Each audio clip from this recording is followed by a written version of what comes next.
एक बार जरा सोचकर देखिए, एक ऐसा आदमी जिसके दिमाग में हर टाइम 24 घंटे आइडियाज घूमते रहते हैं और वो उनके पीछे पागलों की तरह भागता रहता है। और अगर किसी काम को करने की वो ठान ले तो समझो कि ना तो थकना है ना रुकना है, और अगर बीच में कोई प्रॉब्लम आ भी गई तो झट से उससे बाहर निकलकर फिर से उसी रिदम में अपने काम में खो जाना है। और इतना ही नहीं, जब इन महाशय को ये पता चला कि कुछ दिन में मतलब 2 से 3 दिन के अंदर दिवालिया होने वाला है, मतलब इनका सब कुछ खत्म होने वाला है, इस सिचुएशन में भी सरेंडर करने की बजाय या शांत रहने की बजाय आइडियाज, प्लानिंग, स्ट्रेटेजीज, ये उन सब पर काम कर रहे थे।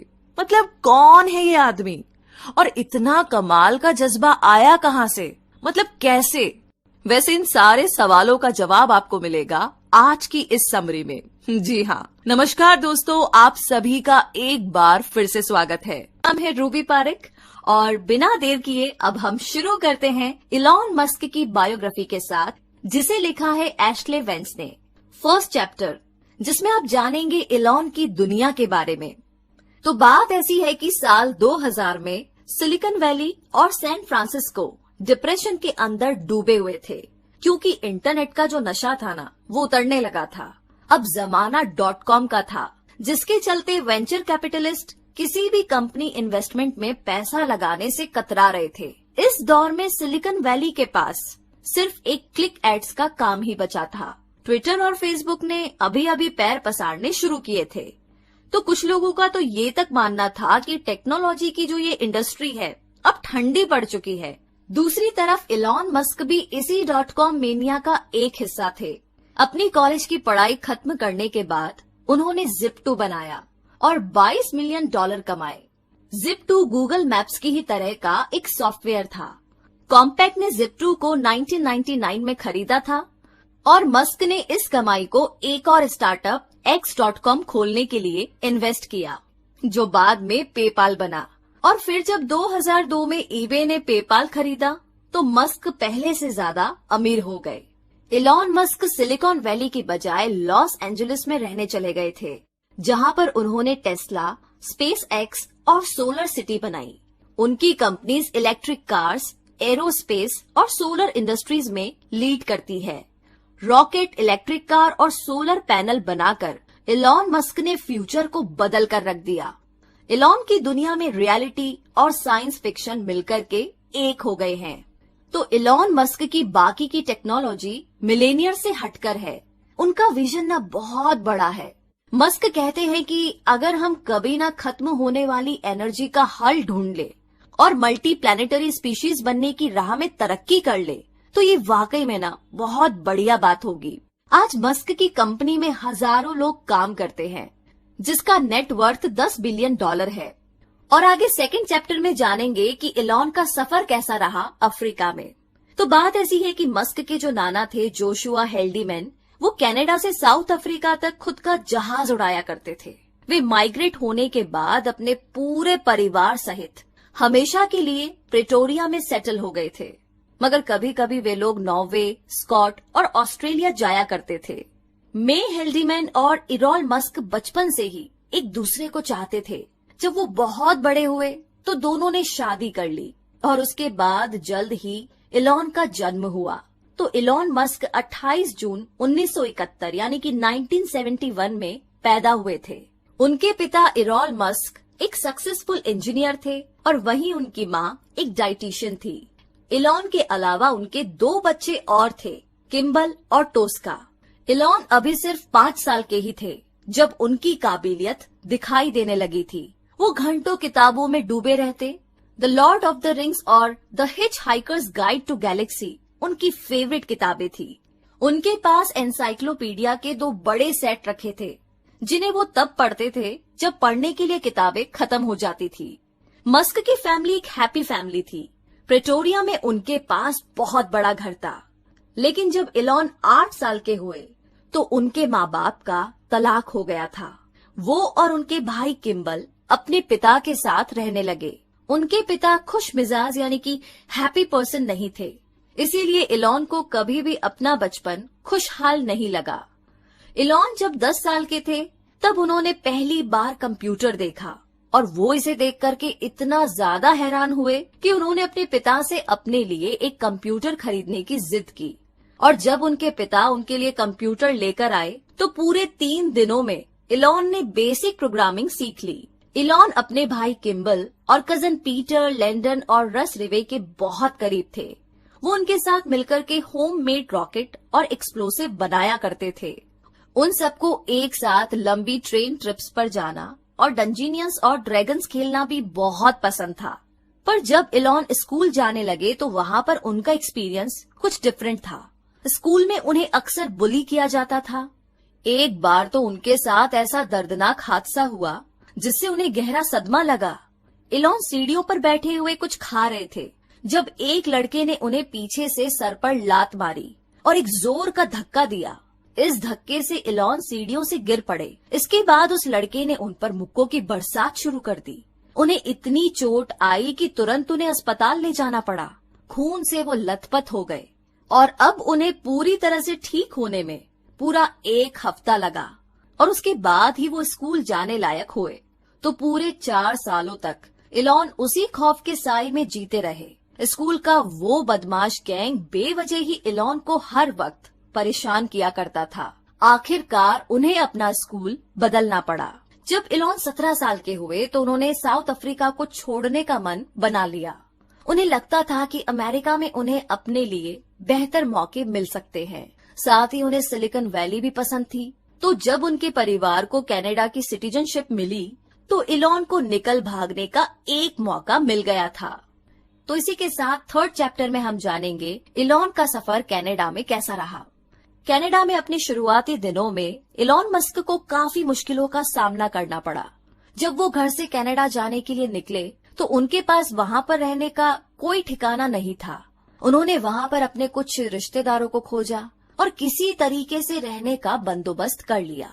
अपना 18वां जन्मदिन उन्होंने कुछ पड़ोसियों और रिश्तेदारों के साथ में मनाया जिन्हें वो ठीक से जानते तक नहीं थे। तो इस दौरान मस्क ने कुछ और जॉब्स भी की, जैसे कि सब्जियां वगैरह ले आना और लकड़ियां काटना। तो थोड़े टाइम बाद उनके भाई किम्बल भी उनके पास कनाडा में आ गए। अब साल 1989 यानी कि 1989 में मस्क ने क्वींस यूनिवर्सिटी ओंटारियो में दाखिला लिया, जहां पर उनकी मुलाकात अपनी पहली पत्नी जस्टिन विल्सन से हुई। पहली डेट के लिए जस्टिन ने उन्हें बहुत तरसाया था, मगर मस्क भी कम जिद्दी नहीं थे। जस्टिन ने बाद में कहा कि इलॉन किसी को भी अपना दीवाना बना सकते हैं। वैसे आगे कॉलेज की पढ़ाई ने मस्क की जिंदगी में बहुत से बदलाव लाए और वो अभी भी स्पेस और एनर्जी की बातें किया करते थे, जिसका उनके क्लासमेट अक्सर मजाक उड़ाया करते थे। मस्क उन लोगों से मिले जिनसे उनके विचार मिलते थे। अपने खाली टाइम में वो कंप्यूटर ठीक किया करते, जिससे कि उनकी कुछ एक्स्ट्रा इनकम हो जाती। वो अपने क्लासमेट्स को स्पेयर पार्ट्स भी बेचा करते थे। तो इसी तरीके से 2 साल बाद मस्क को स्कॉलरशिप मिली। उन्होंने यूनिवर्सिटी ऑफ पेंसिल्वेनिया से अपनी पढ़ाई जारी रखी। वहाँ पर उन्होंने इकोनॉमिक्स और फिजिक्स दोनों की पढ़ाई की। पेंसिल्वेनिया यूनिवर्सिटी में मस्क लंच के दौरान अपने दोस्तों से फिजिक्स पर डिस्कशन किया करते। उन्होंने और उनके खास दोस्त ने मिलकर एक घर किराए पर लिया। इस घर में वे वाइल्ड पार्टीज रखते और जो लोग पार्टी में आते उनसे $5 पर हेड के हिसाब से पैसा वसूलते। मस्क अपनी क्लास के लिए कई दिलचस्प बिजनेस आइडियाज भी सोचा करते। उनका ऐसा ही एक आइडिया था, the importance of being solar, यानी कि सोलर पावर की इम्पोर्टेंस। उन्होंने दावा किया कि आने वाले टाइम में सोलर पावर टेक्नोलॉजी के फील्ड में तेजी आएगी और बड़े बड़े सोलर प्लांट सिस्टम लगाए जाएंगे। उन्होंने सोलर सेल्स और ऐसे कंपाउंड के बारे में बताया जो कि पावर को ज्यादा से ज्यादा बढ़ा सकते हैं। उन्होंने अल्ट्रा कैपेसिटर्स के बारे में भी एक पेपर लिखा था, जिसमें बताया गया कि ये एक प्रकार की बैटरी सेल्स है जो बड़ी तादाद में एनर्जी को स्टोर कर सकती है। इन्हें रिचार्ज किया जा सकता है और बाकी कैपेसिटर्स के मुकाबले ये 100 गुना ज्यादा पावर दे सकती है। मस्क ने तभी इलेक्ट्रिक कार और रॉकेट्स के बारे में भी सोच लिया था। उनके प्रोफेसर्स ने उनके इस लाजवाब एनालिसिस की तारीफ की थी। वैसे मस्क हर तरह की मुश्किल से मुश्किल फिजिक्स कॉन्सेप्ट्स का हल ढूंढ लेते थे। उन्हें ये भी मालूम होता था कि इससे अच्छा प्रॉफिट कैसे कमाया जाता है। कॉलेज खत्म होने के बाद उनके दिमाग में पहले वीडियो गेम्स बनाने का ख्याल आया। मगर मस्क अपने लिए एक ऐसा करियर चाहते थे जिससे वे पूरी दुनिया में एक बड़ा बदलाव ला सके। वे अक्सर स्पेस, रिन्यूएबल एनर्जी और इंटरनेट के सपने देखा करते थे। उन्हें यकीन था कि आने वाला कल इन्हीं का होगा। भविष्य में एक बड़ा बदलाव आने वाला था और इसी में उनको प्रॉफिट दिख रहा था। सिलिकॉन वैली फोटो शेयर करने में बिजी था और इलॉन मस्क दुनिया को विनाश से बचाने की तैयारी कर रहे थे। तो अब आगे 4th चैप्टर में हम जानेंगे इलॉन के पहले स्टार्टअप के बारे में। साल 1994 में किम्बल और इलॉन ने कई रोड ट्रिप्स एक साथ की। उन दोनों के दिमाग में इंटरनेट के बिजनेस का आइडिया था। फिर आखिरकार इलॉन सिलिकॉन वैली में बतौर इंटर्न काम करने लगे और जब उन्होंने स्कूल खत्म किया तो किम्बल के साथ मिलकर के उन्होंने अपनी कंपनी स्टार्ट की। Zip2 येलो पेजेस का ऑनलाइन वर्जन है। इसमें सभी बिजनेस एस्टेब्लिशमेंट के मैप और उनकी जानकारी दी हुई है। इलॉन इसके लिए वेबसाइट कोडिंग करते थे और किम्बल उन साइट्स को बेचने का काम करते थे। Kimbal door to door sale किया करते थे, मगर ज्यादातर बिजनेसमैन को पता नहीं था कि Zip2 आखिर है क्या। उन्हें अपनी कंपनी के लिए इन्वेस्टर ढूंढने में बहुत ज्यादा मशक्कत करनी पड़ी, लेकिन आखिरकार एक इन्वेस्टर ने उनके काम में इंटरेस्ट दिखाया और $3 मिलियन की इन्वेस्टमेंट की और इसके बाद Zip2 ने न्यूज़पेपर क्लासिफाइड एड्स देने शुरू किए। हालांकि कंपनी चल पड़ी और तरक्की करने लगी, मगर इलॉन मस्क को मैनेजमेंट से निकाल दिया गया। वे अब चीफ टेक्निकल ऑफिसर थे। Zip2 का अब एक बड़ा सा ऑफिस था और कंपनी ने कोड्स की क्वालिटी को बेहतर बनाने के लिए कई प्रोग्रामर्स भी रख लिए थे। साल 1998 यानी कि 1998 में $300 मिलियन की डील के साथ Zip2 सिटी सर्च के साथ मर्ज हो गई, जो कि पहली उनकी कॉम्पिटिटर थी। मस्क ब्रदर्स का .com का आइडिया एक हकीकत में तब बदला जब 1999 यानी कि 1999 में कॉम्पैक्ट ने Zip2 को खरीदा। मगर सब कुछ इतना आसान नहीं था। इलॉन मस्क सीईओ बनना चाहते थे और इसी के साथ 5th चैप्टर में आप जानेंगे पेपाल माफिया बॉस के बारे में। मतलब ये कि एक दशक के बाद Elon Musk Canadian back picker से एक मल्टी मिलेनियर बन चुके थे और वो भी सिर्फ 27 साल में, जो बहुत ही कमाल की बात है। तो वो कुल मिलाकर के $22 मिलियन के मालिक थे। उनके पास अब एक बड़ा सा अपार्टमेंट, एक प्लेन और एक स्पोर्ट कार थी। मस्क अपनी मैकलारेन F1 में सिलिकॉन वैली के चक्कर काटा करते थे। वैसे जब वो इंटर्नशिप कर रहे थे तो उनके दिमाग में इंटरनेट बैंकिंग का ख्याल आया। उन्होंने इस बारे में अपने सीनियर्स के साथ डिस्कस किया, मगर उन्हें ये आइडिया बिल्कुल नहीं जमा। ये 1990 का वक्त था। लोग उन दिनों ऑनलाइन किताबें खरीदने से कतराते थे क्योंकि कोई भी अपना क्रेडिट कार्ड नंबर इंटरनेट पर नहीं देना चाहता था। इलॉन मस्क फिर भी अपने ऑनलाइन बैंक के आइडिया पर डटे रहे। अपने इस नए प्रोजेक्ट पर उन्होंने $12 मिलियन इन्वेस्ट किए। उन्होंने इस ऑनलाइन बैंकिंग साइट का नाम X.com रखा। उनके एक को फाउंडर ने कहा, यही वो खूबी है जो इलॉन मस्क को बाकियों से अलग करती है। वो रिस्क लेकर के अपनी जिम्मेदारी पर इतनी बड़ी रकम लगा रहे हैं और इस तरीके की डील फायदा भी दे सकती है या फिर उन्हें कंगाल भी कर सकती है। तो Zip2 एक साफ सुथरा सा प्रैक्टिकल आइडिया था, मगर X.com ने तो बैंकिंग इंडस्ट्री को बदल कर रख दिया। इलॉन मस्क इस बिजनेस में सिर्फ अपने पैशन को लेकर उतरे थे। उन्हें लगता था कि बैंकर्स का तरीका बिल्कुल गलत है और वे उनसे बेहतर कुछ कर सकते हैं। तो इसी तरीके से इलॉन मस्क ने Zip2 को एक फायदेमंद इन्वेस्टमेंट के रूप में कैपिटलिस्ट के सामने पेश किया। लोगों को इसके बारे में यकीन दिलाने के लिए उन्होंने पावरफुल स्पीच दी और इंजीनियर्स को अपने साथ काम करने के लिए एनकरेज किया। तो X.com अब एक्चुअली में फाइनेंस सर्विस कंपनी बन गई। इसमें banking licence, mutual fund licence और FDIC इंश्योरेंस जैसी सुविधाएं मौजूद थी। नवंबर 1999 में साइट इंटरनेट पर लाइव हुई। मस्क उस दिन अपने ऑफिस में पूरे 48 घंटे तक रहे क्योंकि वे चीजों को अपने सामने ही स्मूथली चलते हुए देखना चाहते थे। X.com ने क्रांतिकारी पेमेंट इजाद किया जिसे पेपाल नाम दिया गया। इसमें किसी को पैसे भेजने के लिए सिर्फ उसका ईमेल एड्रेस ही काफी था। कुछ महीनों के अंदर ही पेपाल को 2 लाख क्लाइंट्स मिल गए। पैसे के लेन देन का ये बड़ा आसान तरीका था, जबकि बैंक्स इसी प्रोसेस में कई दिन लगा देते थे। मार्च 2000 में X.com अपने कॉम्पिटिटर कॉन्फिनिटी के साथ मर्ज हो गई। मस्क के पास अभी भी कंपनी के ज्यादातर शेयर थे और कंपनी का नाम भी नहीं बदला गया। मगर फिर X.com और कॉन्फिनिटी की अनबन होने लगी, जिसकी वजह थी दोनों का अलग कल्चर और डिसीजन मेकिंग। तो एम्प्लॉइज के एक ग्रुप ने मस्क को कंपनी से बाहर करने की प्लानिंग बना ली। मस्क के बदले वे कॉन्फिनिटी के पीटर थियल को सीईओ बनाना चाहते थे। इसी दौरान मस्क अपनी पत्नी जस्टिन के साथ हनीमून मना रहे थे। तो उन्हें जब इस बात का पता लगा तो उन्होंने कंपनी को अपने फैसले पर दोबारा सोच विचार करने की गुजारिश की। मगर तब तक बात हाथों से निकल चुकी थी। उन्हें पता चला कि कंपनी अपना फैसला ले चुकी थी। मस्क उस कंपनी में अपनी पावर खो बैठे थे, जिसे उन्होंने ही शुरू किया था। जून 2001 में X.com पेपाल के नाम से रीब्रांड की गई। कंपनी एडवाइजर के तौर पर मस्क की नौकरी सिक्योर थी। उन्होंने और पैसे का इन्वेस्टमेंट किया। अपना स्टेक बढ़ाकर वे पेपाल के सबसे बड़े स्टेक होल्डर बन गए। इस वक्त तक उनका .com का बुखार अब उतरने लगा था। बाकी टेक्नोलॉजीज कंपनीज बेचने की जल्दीबाजी में लगी थी। आगे मस्क ने बोर्ड को ऑफर्स ठुकराने के लिए मना लिया था। पेपाल का एनुअल रेवेन्यू बढ़कर के $240 मिलियन हो चुका था। अब ये अपने पैरों पर मजबूती से खड़ी कंपनी बन चुकी थी, जो कि अब पब्लिक हो सकती थी।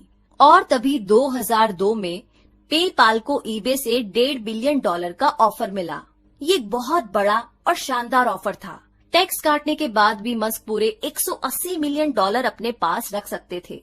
तो पेपाल.com बबल से बच निकला था।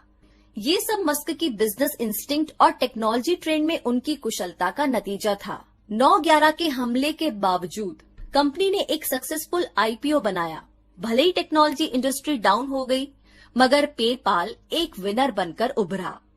और इसी के साथ आगे 6th चैप्टर में हम जानेंगे कि स्पेस में चूहे की क्या कहानी है। मतलब ये कि जून 2001 में इलॉन मस्क जब अपने 30वें साल में थे, तो वे और उनकी पत्नी सिलिकॉन वैली को छोड़कर लॉस एंजलिस में शिफ्ट हो गए। उनका बनाया पेपाल एक सफल प्रोजेक्ट रहा था, तो अब वो अपने सपने स्पेस ट्रैवल और रॉकेट शिप्स पर ध्यान दे सकते थे। और इसके लिए लॉस एंजलिस से बढ़कर के कोई और बढ़िया जगह हो ही नहीं सकती थी, क्योंकि वहाँ का मौसम एरोनॉटिक्स के लिहाज से काफी अच्छा था। मस्क ने अपने जैसे ही कुछ लोग ढूंढ लिए। उन्होंने मार्स सोसाइटी नाम का एक ग्रुप भी ज्वाइन कर लिया था, जो मार्स पर जीवन की संभावना तलाश रहा था। ट्रांस लाइफ नाम से इस ग्रुप का एक प्रोजेक्ट भी था। ये एक कैप्सूल के आकार का बनने वाला था, जो कि अर्थ के चक्कर लगाए, और इसके क्रू मेंबर्स चूहे बनने वाले थे। मस्क ने $5 लाख मार्स सोसाइटी और इसके प्रोजेक्ट के लिए दिए। उन्होंने सुझाव रखा कि ट्रांसलाइफ मिशन को मार्स तक ही एक्सटेंड करना चाहिए। एक दिन इलॉन मस्क नासा की वेबसाइट ब्राउज कर रहे थे, तो उन्हें बड़ी गहरी निराशा हुई, क्योंकि मार्स एक्सप्लोरेशन का कहीं पर भी कोई भी एग्जैक्ट शेड्यूल या पुख्ता प्लान नहीं दिया गया था। तो इलॉन ने एरोस्पेस पर कई किताबें पढ़ी। उन्होंने रॉकेट शिप को प्लान करने के लिए टैलेंटेड इंजीनियर्स को अपने साथ काम पर रखा। उन्होंने कम बजट वाले रॉकेट्स का परफॉर्मेंस स्टडी किया, और उस टाइम के रॉकेट सिर्फ रशियन बनाते थे। बॉइंग और लॉकहीड बहुत ज्यादा महंगे थे और बड़े से बड़े सैटेलाइट्स उठा सकते थे। तो मस्क का आइडिया था कि कुछ सस्ते रॉकेट्स बनाए जाए, जो कि रिसर्च और कमर्शियल इस्तेमाल के लायक हो। तो जब ईबे ने पेपाल खरीदा था, तो मस्क ने स्टील से $100 मिलियन की कमाई की थी। उन्होंने ये सारा पैसा मार्स के लिए रॉकेट शिप बनाने में लगा दिया। आगे जून 2002 में स्पेस एक्सप्लोरेशन टेक्नोलॉजी बनाई गई। इसमें इलॉन के साथ मार्स सोसाइटी के मेंबर और लॉस एंजलिस के वो सारे लोग जुड़े जो कि स्पेस एंथुजियास्टिक थे। स्पेस एक्स को लेकर के इलॉन बहुत एक्साइटेड थे। हालांकि इस दौरान उनके परिवार में एक बहुत ही दुखद घटना घट गई। उनकी पत्नी जस्टिन ने एक बेटे को जन्म दिया था, जिसका नाम नेवेडा एलेक्जेंडर मस्क रखा गया था। लेकिन 10 दिन के अंदर ही वो बच्चा चल बसा। अब हुआ यूं कि एक रात इलॉन और जस्टिन ने बच्चे को बिस्तर पर सुलाया। नेवेडा गहरी नींद में पीठ के बल सो गया था। जब कुछ देर के बाद उसके पेरेंट्स उसे देखने गए, तो उन्होंने पाया कि उसकी सांसें नहीं चल रही थी। डॉक्टर्स इसे सडन इन्फेंट डेथ सिंड्रोम कहते हैं। तो जब तक पैरामेडिक्स बुलाए गए, तब तक दिमागी रूप से बच्चे की मौत हो चुकी थी। उसके दिमाग में ऑक्सीजन की सप्लाई नहीं पहुंच पाई थी। उसे 3 दिन तक लाइफ सपोर्ट पर रखा गया। बच्चा जब मरा तो जस्टिन ने उसे अपनी बाहों में पकड़ रखा था। वो बुरी तरह से रो रही थी, मगर इलॉन मस्क ने कहा कि वो इस बारे में कुछ नहीं कहना चाहते हैं। जस्टिन को लगता था कि ये इलॉन मस्क का डिफेंस मैकेनिज्म का तरीका है, जिसे उन्होंने बचपन से ही सीख लिया था। जस्टिन ने कहा कि इलॉन सदमे में नहीं रह सकते, उनकी फितरत ही हमेशा आगे बढ़ने की है और मुझे लगता है कि यही उनके सरवाइव करने का तरीका है। मस्क ने अपना सारा ध्यान स्पेस एक्स के रॉकेट लॉन्च में लगा दिया। तो अगले 5 सालों में जस्टिन ने जुड़वा बच्चों को जन्म दिया और उसके बाद ट्रिपलेट्स को भी। तो मस्क ने कहा कि मैं इस बात पर यकीन नहीं रखता कि मुझे बहुत ही दुखद घटनाओं के बारे में बात करनी चाहिए, क्योंकि ये किसी भी तरीके से हमारे फ्यूचर को नहीं सुधारती। तो अगर आपके पास बाकी के बच्चों की जिम्मेदारियां हैं, तो बीती बातों पर दुखी होने से आपका और आपके अपनों का कोई भला नहीं होने वाला है। इसी के साथ आगे 7th चैप्टर में आप जानेंगे कि सब कुछ इलेक्ट्रिक कैसे। जी हाँ, साल 2002 की बात थी। एक टैलेंटेड इंजीनियर जेवी स्ट्राबेल ने पोर्श गाड़ी खरीदी। उन्होंने इसे एक इलेक्ट्रिक कार में तब्दील किया और ये वो समय था जब क्लीन टेक्नोलॉजी मूवमेंट का नामो निशान तक नहीं था। उन्होंने अपने इस प्रोडक्ट के लिए इन्वेस्टर ढूंढने शुरू किए। महीने पर महीने बीत गए, मगर हर बार स्ट्राबेल रिजेक्ट होते रहे। आखिर में वे इलॉन मस्क से मिले। तो इलॉन को इलेक्ट्रिक कार का आइडिया काफी बढ़िया लगा। उन्होंने खुद के बनाए बैटरी और एनर्जी स्टोरेज का थॉट रखा। वो तुरंत ही स्ट्राबेल को फंड देने के लिए राजी हो गए और उनकी ये पार्टनरशिप सालों साल तक चली। और इस दौरान कई और लोग भी थे जो कि बिजनेस पार्टनर थे और इलेक्ट्रिक कार बनाना चाह रहे थे। इनमें से ही 2 लोग थे, मार्टिन एबरहार्ट और नॉर्थन कैलिफोर्निया के मार्क टारपेनिंग। तो जुलाई 2003 में उन्होंने टेस्ला मोटर्स की नींव रखी। ये कंपनी निकोलास टेस्ला के नाम पर रखी गई थी, जो कि इलेक्ट्रिक मोटर के इन्वेंटर थे। एबरहार्ट और टारपेनिंग ने अपनी कंपनी लॉस एंजलिस में मस्क को ऑफर की।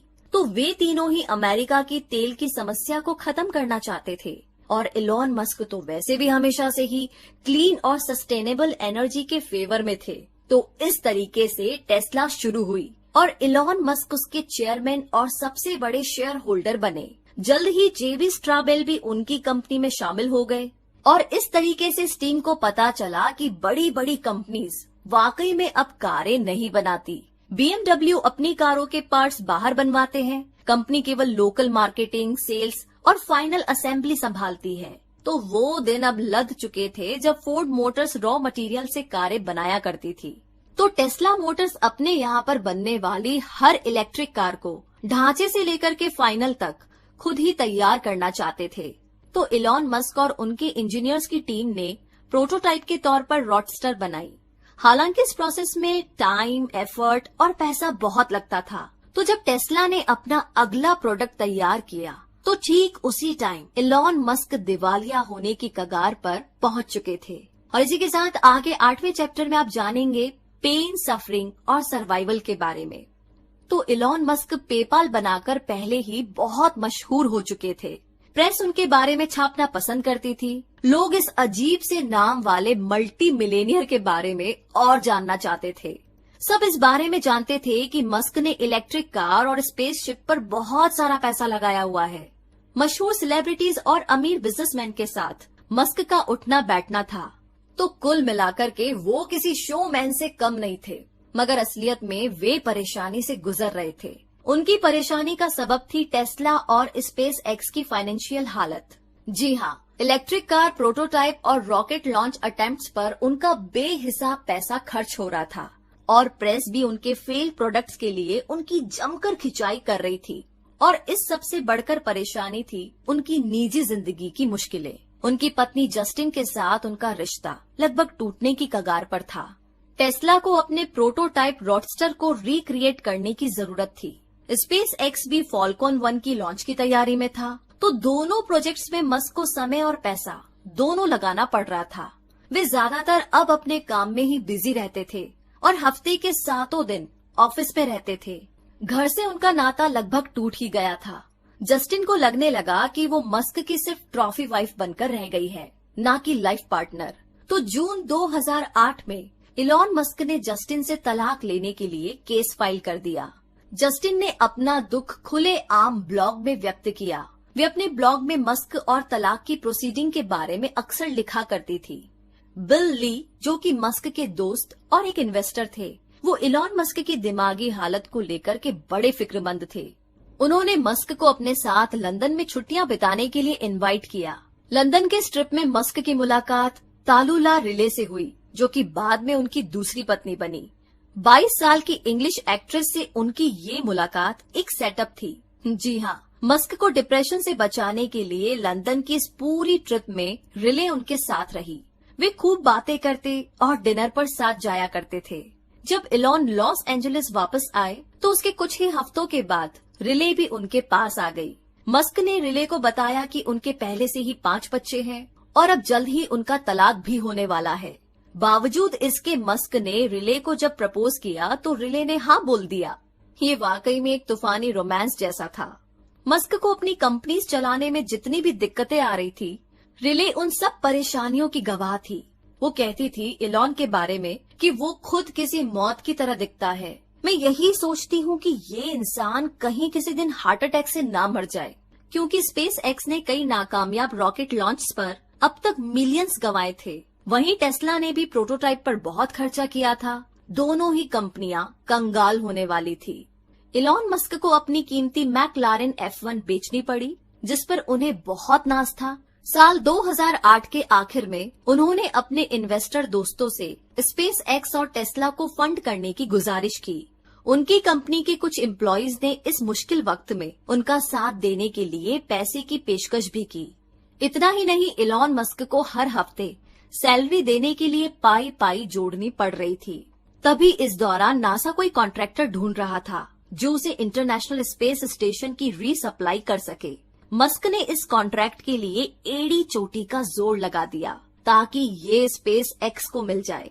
जहाँ तक टेस्ला की बात थी, उन्होंने और फंडिंग के लिए इन्वेस्टर से बात की। उन्होंने अपना बचा कुचा पैसा भी इसके लिए लगा दिया। और तो और सोलर सिटी के अपने कुछ स्टॉक्स भी बेच डाले। किस्मत से 23 दिसंबर 2008 में नासा ने खुलासा किया कि उसने अपने ISS प्रोजेक्ट के लिए स्पेस एक्स को चुन लिया है। एजेंसी कुल 12 फ्लाइट्स के लिए उन्हें $1.6 बिलियन दे रही थी। उस वक्त इलॉन मस्क किम्बल के साथ कोलोराडो में छुट्टियां बिताने गए हुए थे। जैसे ही ट्रांजैक्शन का प्रोसेस शुरू हुआ तो इलॉन खुशी से रो पड़े। इलॉन मस्क खाली हाथ अमेरिका में आए थे। उन्होंने अपना एक बच्चा खोया था और उनका तलाक लोगों के लिए मनोरंजन का साधन बना था। वे अपनी सभी कंपनी से हाथ धोने की कगार पर थे और उनकी पूरी जिंदगी की मेहनत पानी में मिलने जा रही थी। लेकिन इलॉन मस्क बहादुरी के साथ इस दुख भरे दौर से निकलकर बाहर आए। जैसा कि उनके एक दोस्त का कहना था कि जो उसके साथ 2008 में हुआ, कोई और होता तो शायद झेल नहीं पाता। मगर इलॉन मस्क ने न सिर्फ इसे सहा, बल्कि वे मेहनत करते रहे और अपने इरादों पर डटे रहे। और अब आगे चलते हैं चैप्टर नंबर 9 की तरफ, जहाँ पर अपनी जिंदगी में इतना सब कुछ झेलने के बाद उनकी मिसाइल, जिसका नाम फाल्कन 9 था, स्पेस तक पहुँचने में आखिरकार कामयाब रही। ये अलग अलग देशों और कंपनीज के लिए सैटेलाइट लेकर के स्पेस में जाता था। ये रॉकेट ISS को सप्लाई डिलीवर करता था। फाल्कन 1 के बाद से ही मस्क ने परफेक्ट रॉकेट शिप बनाने में काफी पैसे खर्च किए थे। सालों तक उनके इंजीनियर्स ने कोशिश की, मगर हर बार फेल होते रहे। आज स्पेस एक्स महीने में एक रॉकेट लॉन्च करता है। अपने लोकल और इंटरनेशनल कॉम्पिटिटर्स को पछाड़कर ये मैदान में डटा हुआ है। बाकी कंपनीज बाहर से मंगाई गई सप्लाईज पर निर्भर रहती है, लेकिन स्पेस एक्स पूरा रॉकेट खुद ही तैयार करता है। इसके अलावा एरोनॉटिक्स इंडस्ट्री में उनकी रॉकेट कीमत भी काफी कम है। इलॉन मस्क और उनकी इंजीनियर्स की टीम हमेशा ही स्पेस एक्स को और बेहतर बनाने के लिए नए तरीकों की तलाश में रहते हैं। उनके बनाए रॉकेट रीयूजेबल हैं, वे धरती पर लौट सकते हैं। इंजीनियर्स ने उन्हें ऐसा बनाया है कि वो खुद ब खुद वापस लॉन्च पैड पर लौट आते हैं। स्पेस एक्स इतना सक्सेसफुल इसलिए है क्योंकि मस्क बहुत मेहनत करते हैं और छोटी से छोटी चीज पर भी ना उनका पूरा ध्यान रहता है। तो इतना ही नहीं, मस्क का सबसे बड़ा ख्वाब ये है कि वो स्पेस फ्लाइट्स को और भी सस्ता और प्रैक्टिकल बना सके। अगर हमारे पास पर्याप्त रॉकेट सप्लाई हो तो शायद फ्यूचर में मार्स पर कॉलोनी बनाई जा सके, क्योंकि बाकी की एरोनॉटिक्स इंडस्ट्री स्पेस को बोरिंग बनाती है। लेकिन स्पेस एक्स अपने रॉकेट्स और स्पेस शिप्स को मॉडर्न बनाने के लिए लगातार कोशिश में लगी हुई है। इलॉन मस्क साइंस फिक्शन को हकीकत में तब्दील करने की नई नई कोशिशों में जुटे हुए हैं। आगे चैप्टर नंबर 10 में अब जानेंगे इलेक्ट्रिक कार का बदला। मतलब ये कि टेस्ला मोटर्स ने 2012 से ही एस सीडेन का मॉडल बाजार में उतार दिया था। ये लग्जरी कार पूरी तरह से इलेक्ट्रिसिटी पर चलती है और सिंगल बैटरी रिचार्ज पर 300 मील की दूरी तय कर सकती है। इसकी रफ्तार है 4.2 सेकंड्स में 60 माइल्स पर आवर। इसमें 2 ट्रंक है, उसकी सीट कैपेसिटी 7 लोगों की है और ऑयल कारों में इस्तेमाल होने वाले इंजन और मशीनरी के बगैर मॉडल एस लगभग बिना किसी शोर के चलती है। इसमें सिर्फ एक ही बैटरी पैक है। इसके पिछले हिस्से में एक इलेक्ट्रिक मोटर लगी है और मॉडल एस बाकी लग्जरी सेडान गाड़ियों से हर मामले में आगे है। इस कार के अंदर एक 17 इंच की टच स्क्रीन है, जहां से ड्राइवर कार के सभी कंट्रोल्स जैसे कि स्टीरियो, वॉल्यूम एडजस्टिंग या एयर कंडीशन वगैरह कंट्रोल कर सकता है। इसमें नेविगेशन और म्यूजिक स्ट्रीमिंग के लिए एक इंटरनेट कनेक्शन भी मौजूद है। इसीलिए तो मॉडल एस को जगह घेरने वाली भारी भरकम डैशबोर्ड की जरूरत नहीं पड़ती। इसे चलाने वाले को किसी भी चाबी या इग्निशन बटन की जरूरत नहीं है। इसमें बैठते ही इसका सेंसर ड्राइवर का वजन डिटेक्ट कर लेता है और कार खुद ही स्टार्ट हो जाती है। इसके अलावा मॉडल एस को हाईवे के किनारे बने किसी भी सोलर पावर स्टेशन पर फ्री रिचार्ज किया जा सकता है। ड्राइवर सीधा जाकर के मॉडल एस के स्टोर्स में जाकर इसे खरीद सकता है या ऑनलाइन भी ऑर्डर कर सकता है। किसी भी सूरत में इलेक्ट्रिक कार सीधे आपके घर या ऑफिस या जहां पर आप चाहे वहां डिलीवर कर दी जाएगी, क्योंकि इसे ट्यूनअप या ऑयल चेंज की जरूरत नहीं पड़ती। और मॉडल एस की मेंटेनेंस भी काफी कम है, मगर कभी रिपेयर की जरूरत पड़े तो टेस्ला के इंजीनियर आकर के इसे खुद लेकर जाएंगे। टेस्ला ने एक स्मार्टफोन ऐप भी बनाया है जो कि मॉडल एस के साथ मिलता है। इससे आप अपनी गाड़ी की लोकेशन का पता लगा सकते हैं। इसमें सॉफ्टवेयर अपडेट करके जैसे कि फास्टर रिचार्ज, टेस्ला ने इलेक्ट्रिक कार को लगभग एक गैजेट ही बना दिया है। जैसा कि इसके पहले खरीदारों में से एक का कहना है कि इसने ट्रांसपोर्टेशन को पूरी तरीके से बदल दिया। ये पहियों पर रखा एक कंप्यूटर है। और इसी के साथ अब चैप्टर नंबर 11 यानी कि आखिरी चैप्टर में आप जानेंगे इलॉन मस्क की यूनिफाइड थ्योरी के बारे में। यानी कि राइव ब्रदर्स अपने कजन इलॉन मस्क के साथ साउथ अफ्रीका में पले बड़े थे। .com बबल के आने से पहले उन्होंने एवरड्रीम नाम से एक सॉफ्टवेयर कंपनी खोली थी। ये भाई अब कोई नया वेंचर ढूंढ रहे थे। मस्क ने उन्हें सलाह दी कि उन्हें सोलर एनर्जी के फील्ड में कुछ करना चाहिए। उस टाइम तक सोलर पैनल खरीदकर इंस्टॉल करना ग्राहकों के लिए काफी मुश्किल काम था और इस बात की भी कोई गारंटी नहीं थी कि घर की छतों पर लगे सोलर पैनल को पर्याप्त सूरज की रोशनी मिलेगी। तो राइव भाइयों ने 2006 में सोलर सिटी की शुरुआत की। कंपनी के पास ऐसा सॉफ्टवेयर था जिससे पता चल सकता था कि सोलर एनर्जी सोर्स किसी भी जगह के लिए कंपैटिबल है कि नहीं। सोलर पैनल इंस्टॉल करने के लिए सोलर सिटी के पास एम्प्लॉइज की एक टीम भी थी। इसके अलावा पैनल्स को मंथली फिक्स रेट के हिसाब से किराए पर लिया जा सकता था। तो मस्क इस सोलर सिटी के सबसे बड़े शेयर होल्डर थे, जिनके पास कंपनी का 30% हिस्सा था। 6 साल के बाद सोलर सिटी यूएस की सबसे बड़ी सोलर इंस्टॉलर बन गई। घरेलू इंस्टॉलेशन से शुरुआत करके ये अपनी सर्विसेज अब बड़ी बड़ी कंपनीज जैसे कि वॉलमार्ट और इंटेल आदि को देते थे। साल 2012 में सोलर सिटी एक पब्लिक कंपनी बन गई और 2014 में इसकी नेटवर्थ $7 बिलियन तक पहुंच चुकी थी। मस्क ने देखा कि सिर्फ घंटे भर की सोलर एनर्जी से दुनिया की पूरी एनर्जी डिमांड 1 साल तक पूरी की जा सकती है। इसका तरीका ये था कि बैटरी पैक्स को चार्ज रखा जाए, जिन्हें रात के समय और बिजली जाने पर इस्तेमाल किया जा सके। इसके साथ ही बेहतर क्वालिटी के सोलर सेल्स का इस्तेमाल करके सूरज की रोशनी को एनर्जी में बदला जाना चाहिए। साल 2014 में उन्होंने ये सब मुमकिन करके दिखाया। 3 कंपनीज ने अलग अलग फील्ड्स में अपनी शुरुआत बहुत ही मामूली तरीके से की। तब इन्हें कोई भी नहीं जानता था, मगर ये मस्क की कड़ी मेहनत और लगन का ही फल था कि ये तीनों ही कंपनियां अपने अपने फील्ड्स में बेहतरीन साबित हुई। साल 2025 में टेस्ला की बनाई 6 गाड़ियां मार्केट में आ जाएगी। आने वाले समय में सोलर सिटी एक बहुत बड़ी यूटिलिटी कंपनी बन जाएगी। फ्यूचर में स्पेस एक्स वीकली फ्लाइट से हर हफ्ते कार्गो और इंसानों को स्पेस पे भेज सकते हैं। इसकी रीयूजेबल रॉकेट्स मून का चक्कर काटकर धरती पर वापस ठीक उसी लोकेशन पर लौट आया करेंगे जहां से लॉन्च हुए थे। और मून के बाद स्पेस एक्स की अगली मंजिल होगी मार्स। जी हाँ, इलॉन मस्क की यूनिफाइड फील्ड थ्योरी ये है कि उनकी सभी कंपनीज एक दूसरे से रिलेटेड है। उनकी company solar city electric car को रिचार्ज करने के लिए सोलर पैनल प्रोवाइड करती है, टेस्ला बैटरी पैक्स प्रोड्यूस करती है जिन्हें सोलर सिटी बेचती है। स्पेस एक्स और टेस्ला अपने प्रोडक्ट्स के डिजाइन और मैन्युफैक्चर पर नॉलेज शेयर करती है। तीनों ही कंपनियां मस्क के भविष्य के सपने को रिप्रेजेंट करती है। वे इंसानियत के लिए ऐसी एनर्जी चाहते हैं जो कभी खत्म ना हो सके, जिससे कि मानवता का विनाश होने से रोका जा सके। इलॉन मस्क के जीवन में कई मुश्किल घड़ियां आई। बचपन में उन्हें स्कूल में बहुत परेशान किया गया। उनके पिता के साथ उनका रिश्ता खटास भरा रहा। अपने पहले बच्चे की मौत का सदमा उन्हें झेलना पड़ा और उनकी पहली शादी भी टिक नहीं पाई। तो इस तरीके से उन्होंने ज्यादातर खोया ही था। उनकी कंपनी बर्बाद होते होते बची थी।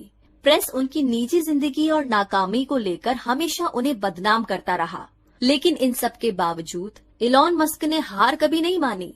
वो अपने रास्ते पर चलते रहे और अपने सपने को पूरा करने की कोशिश में लगे रहे। इलॉन मस्क वीकेंड्स पर भी काम करते थे और यही वो अपने एम्प्लॉय से भी चाहते थे। एक ऐसा समय भी आया जब वो तलाक के बाद जस्टिन के साथ साउथ अफ्रीका घूमने गए। वहाँ उन्हें मलेरिया हो गया और उन्हें 10 दिन तक आईसीयू में रहना पड़ा था। इस बारे में मस्क ने कहा कि मैं मरते मरते बचा हूँ। छुट्टियों के बारे में मेरा यही विचार है कि छुट्टियां जानलेवा हो सकती है। तो इसी के साथ दोस्तों, इलॉन मस्क की ये बायोग्राफी यहीं पर समाप्त होती है। एंड आई होप कि आपको शुरुआत के उन सारे सवालों का जवाब मिल गया होगा। तो आप भी डिसाइड कर सकते हैं कि अगर इलॉन मस्क इतना कुछ सहकर इतना कुछ कर सकते हैं और इवन अभी भी कर रहे हैं, रुकने का नाम नहीं ले रहे हैं, और आई एम श्योर कि जब तक जान है तब तक नहीं रुकेंगे, तो हम तो शायद बहुत कुछ कर सकते हैं।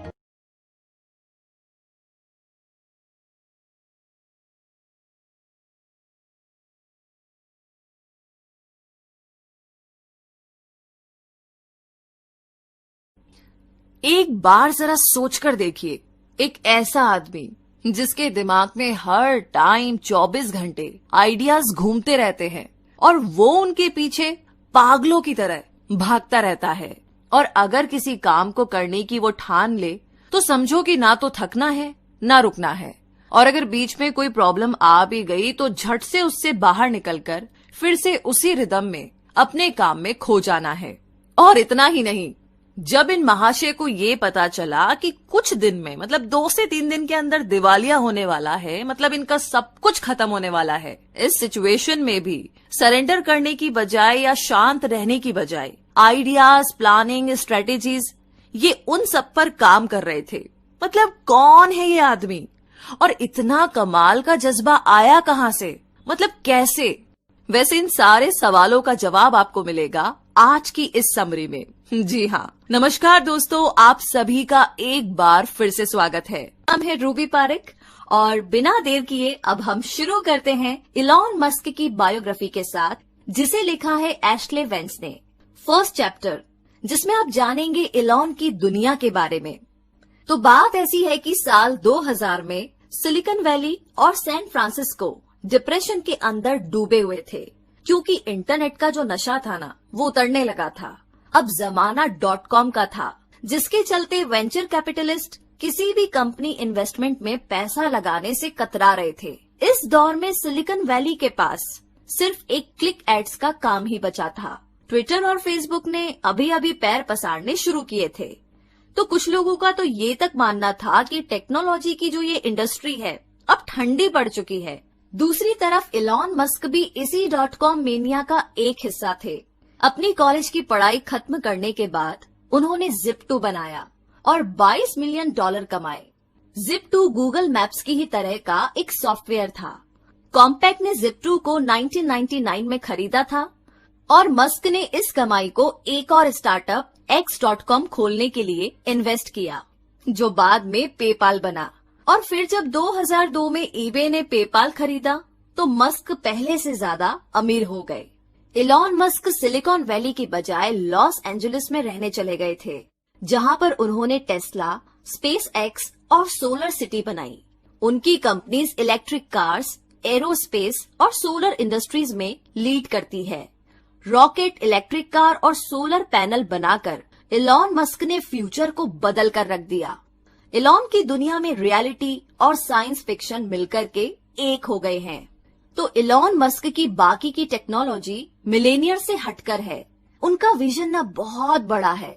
मस्क कहते हैं कि अगर हम कभी ना खत्म होने वाली एनर्जी का हल ढूंढ ले और मल्टी प्लैनेटरी स्पीशीज बनने की राह में तरक्की कर ले तो ये वाकई में ना बहुत बढ़िया बात होगी। आज मस्क की कंपनी में हजारों लोग काम करते हैं, जिसका नेट वर्थ $10 बिलियन है।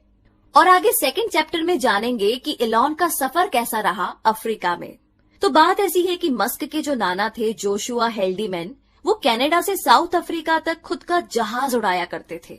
वे माइग्रेट होने के बाद अपने पूरे परिवार सहित हमेशा के लिए प्रेटोरिया में सेटल हो गए थे। मगर कभी कभी वे लोग नॉर्वे, स्कॉट और ऑस्ट्रेलिया जाया करते थे। मे हेल्डीमैन और इरॉल मस्क बचपन से ही एक दूसरे को चाहते थे। जब वो बहुत बड़े हुए तो दोनों ने शादी कर ली और उसके बाद जल्द ही इलॉन का जन्म हुआ।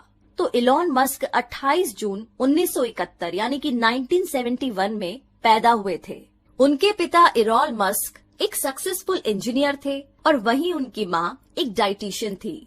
इलॉन के अलावा उनके 2 बच्चे और थे, किम्बल और टोस्का। इलॉन अभी सिर्फ 5 साल के ही थे जब उनकी काबिलियत दिखाई देने लगी थी। वो घंटों किताबों में डूबे रहते। The Lord of the Rings और the Hitchhiker's Guide to Galaxy उनकी फेवरेट किताबें थी। उनके पास एनसाइक्लोपीडिया के 2 बड़े सेट रखे थे, जिन्हें वो तब पढ़ते थे जब पढ़ने के लिए किताबें खत्म हो जाती थी। मस्क की फैमिली एक हैप्पी फैमिली थी। प्रेटोरिया में उनके पास बहुत बड़ा घर था। लेकिन जब इलॉन 8 साल के हुए तो उनके माँ बाप का तलाक हो गया था। वो और उनके भाई किम्बल अपने पिता के साथ रहने लगे। उनके पिता खुश मिजाज यानी कि हैप्पी पर्सन नहीं थे, इसीलिए इलॉन को कभी भी अपना बचपन खुशहाल नहीं लगा। इलॉन जब 10 साल के थे तब उन्होंने पहली बार कंप्यूटर देखा और वो इसे देख करके इतना ज्यादा हैरान हुए कि उन्होंने अपने पिता से अपने लिए एक कंप्यूटर खरीदने की जिद की। और जब उनके पिता उनके लिए कंप्यूटर लेकर आए तो पूरे 3 दिनों में इलॉन ने बेसिक प्रोग्रामिंग सीख ली। इलॉन अपने भाई किम्बल और कजन पीटर, लैंडन और रस रिवे के बहुत करीब थे। वो उनके साथ मिलकर के होम मेड रॉकेट और एक्सप्लोसिव बनाया करते थे। उन सबको एक साथ लंबी ट्रेन ट्रिप्स पर जाना और डंजीनियंस और ड्रैगन्स खेलना भी बहुत पसंद था। पर जब इलॉन स्कूल जाने लगे तो वहाँ पर उनका एक्सपीरियंस कुछ डिफरेंट था। स्कूल में उन्हें अक्सर बुली किया जाता था।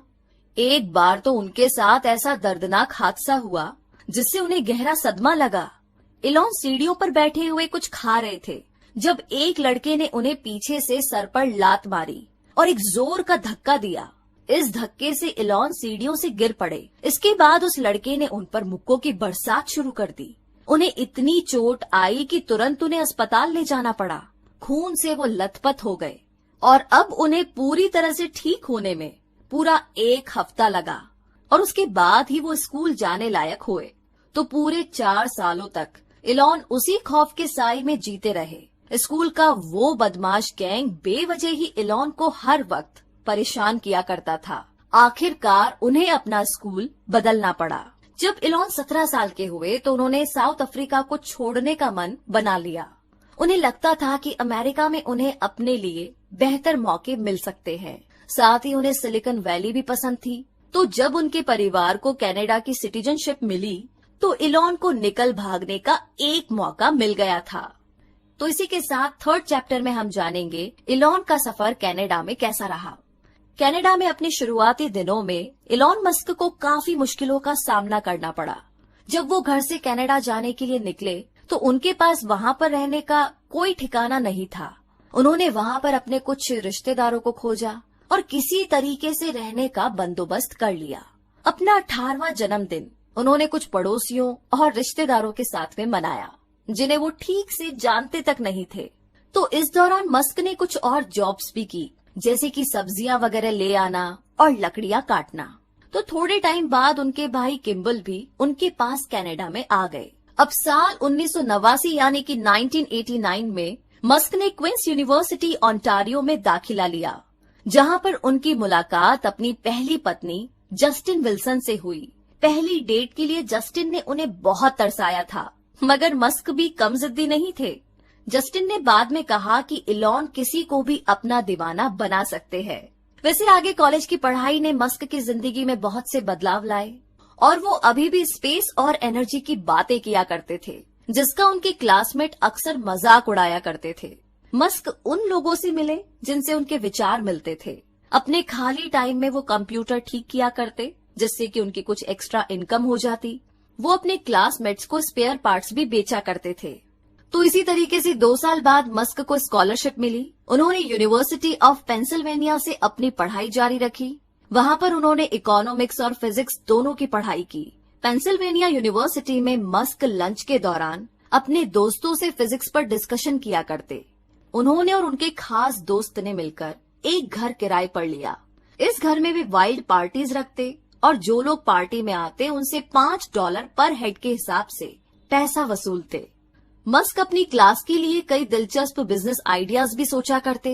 उनका ऐसा ही एक आइडिया था, the importance of being solar, यानी कि सोलर पावर की इम्पोर्टेंस। उन्होंने दावा किया कि आने वाले टाइम में सोलर पावर टेक्नोलॉजी के फील्ड में तेजी आएगी और बड़े बड़े सोलर प्लांट सिस्टम लगाए जाएंगे। उन्होंने सोलर सेल्स और ऐसे कंपाउंड के बारे में बताया जो कि पावर को ज्यादा से ज्यादा बढ़ा सकते हैं। उन्होंने अल्ट्रा कैपेसिटर्स के बारे में भी एक पेपर लिखा था, जिसमें बताया गया कि ये एक प्रकार की बैटरी सेल्स है जो बड़ी तादाद में एनर्जी को स्टोर कर सकती है। इन्हें रिचार्ज किया जा सकता है और बाकी कैपेसिटर्स के मुकाबले ये 100 गुना ज्यादा पावर दे सकती है। मस्क ने तभी इलेक्ट्रिक कार और रॉकेट्स के बारे में भी सोच लिया था। उनके प्रोफेसर्स ने उनके इस लाजवाब एनालिसिस की तारीफ की थी। वैसे मस्क हर तरह की मुश्किल से मुश्किल फिजिक्स कॉन्सेप्ट्स का हल ढूंढ लेते थे। उन्हें ये भी मालूम होता था कि इससे अच्छा प्रॉफिट कैसे कमाया जाता है। कॉलेज खत्म होने के बाद उनके दिमाग में पहले वीडियो गेम्स बनाने का ख्याल आया, मगर मस्क अपने लिए एक ऐसा करियर चाहते थे जिससे वे पूरी दुनिया में एक बड़ा बदलाव ला सके। वे अक्सर स्पेस, रिन्यूएबल एनर्जी और इंटरनेट के सपने देखा करते थे। उन्हें यकीन था कि आने वाला कल इन्हीं का होगा। भविष्य में एक बड़ा बदलाव आने वाला था और इसी में उनको प्रॉफिट दिख रहा था। सिलिकॉन वैली फोटो शेयर करने में बिजी था और इलॉन मस्क दुनिया को विनाश से बचाने की तैयारी कर रहे थे। तो अब आगे 4th चैप्टर में हम जानेंगे इलॉन के पहले स्टार्टअप के बारे में। साल 1994 में किम्बल और इलॉन ने कई रोड ट्रिप्स एक साथ की। उन दोनों के दिमाग में इंटरनेट के बिजनेस का आइडिया था। फिर आखिरकार इलॉन सिलिकॉन वैली में बतौर इंटर्न काम करने लगे और जब उन्होंने स्कूल खत्म किया तो किम्बल के साथ मिलकर के उन्होंने अपनी कंपनी स्टार्ट की। Zip2 येलो पेजेस का ऑनलाइन वर्जन है। इसमें सभी बिजनेस एस्टेब्लिशमेंट के मैप और उनकी जानकारी दी हुई है। इलॉन इसके लिए वेबसाइट कोडिंग करते थे और किम्बल उन साइट्स को बेचने का काम करते थे। Kimbal door to door sale किया करते थे, मगर ज्यादातर बिजनेसमैन को पता नहीं था कि Zip2 आखिर है क्या।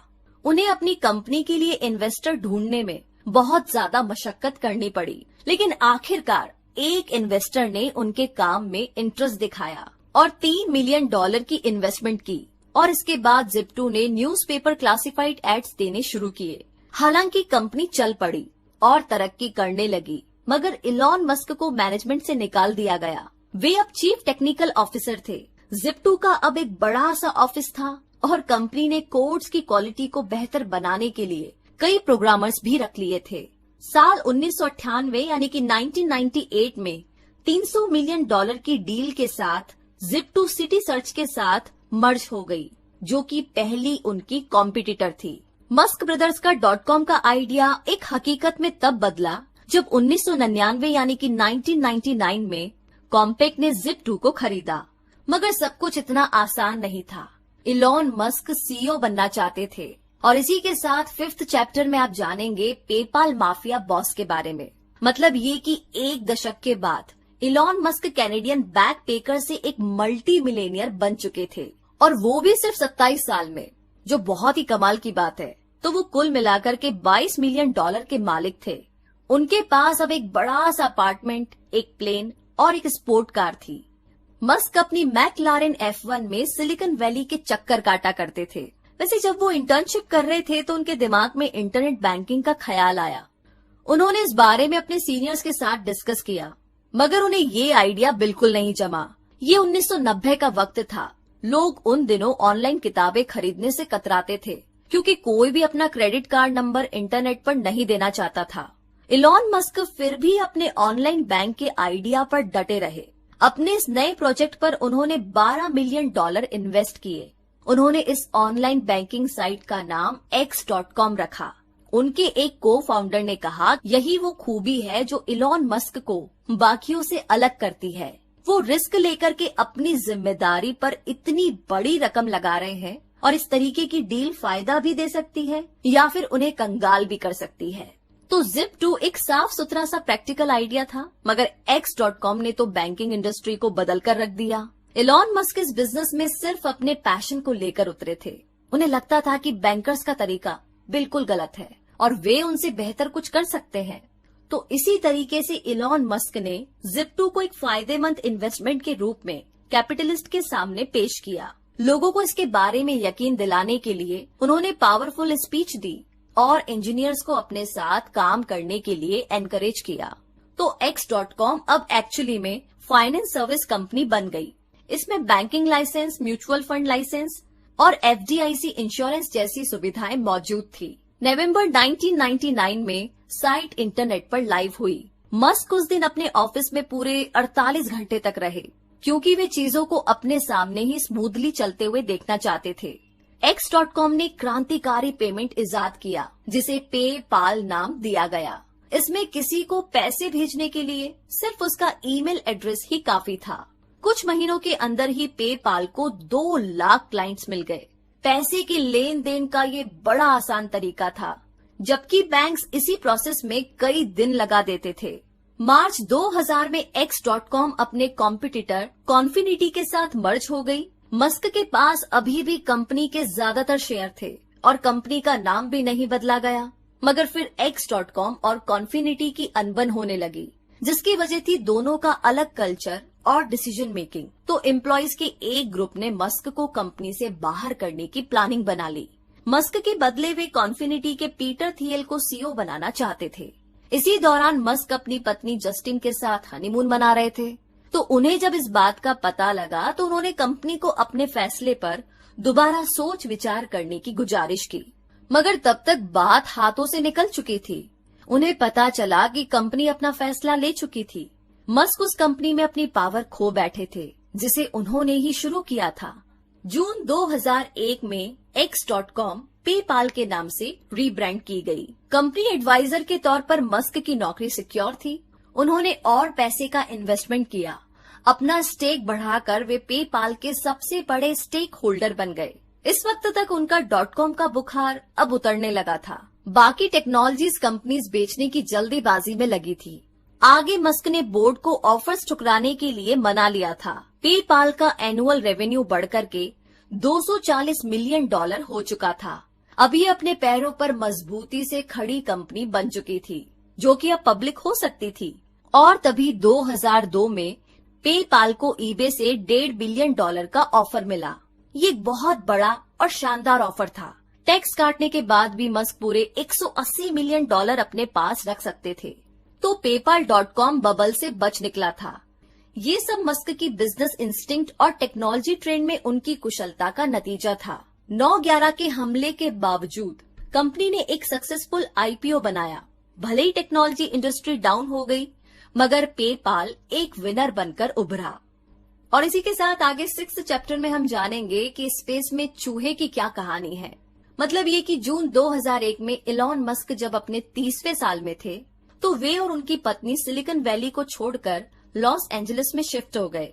उनका बनाया पेपाल एक सफल प्रोजेक्ट रहा था, तो अब वो अपने सपने स्पेस ट्रैवल और रॉकेट शिप्स पर ध्यान दे सकते थे। और इसके लिए लॉस एंजलिस से बढ़कर के कोई और बढ़िया जगह हो ही नहीं सकती थी, क्योंकि वहाँ का मौसम एरोनॉटिक्स के लिहाज से काफी अच्छा था। मस्क ने अपने जैसे ही कुछ लोग ढूंढ लिए। उन्होंने मार्स सोसाइटी नाम का एक ग्रुप भी ज्वाइन कर लिया था, जो मार्स पर जीवन की संभावना तलाश रहा था। ट्रांस लाइफ नाम से इस ग्रुप का एक प्रोजेक्ट भी था। ये एक कैप्सूल के आकार का बनने वाला था, जो कि अर्थ के चक्कर लगाए, और इसके क्रू मेंबर्स चूहे बनने वाले थे। मस्क ने $5 लाख मार्स सोसाइटी और इसके प्रोजेक्ट के लिए दिए। उन्होंने सुझाव रखा कि ट्रांसलाइफ मिशन को मार्स तक ही एक्सटेंड करना चाहिए। एक दिन इलॉन मस्क नासा की वेबसाइट ब्राउज कर रहे थे तो उन्हें बड़ी गहरी निराशा हुई, क्योंकि मार्स एक्सप्लोरेशन का कहीं पर भी कोई भी एग्जैक्ट शेड्यूल या पुख्ता प्लान नहीं दिया गया था। तो इलॉन ने एरोस्पेस पर कई किताबें पढ़ी। उन्होंने रॉकेट शिप को प्लान करने के लिए टैलेंटेड इंजीनियर्स को अपने साथ काम पर रखा।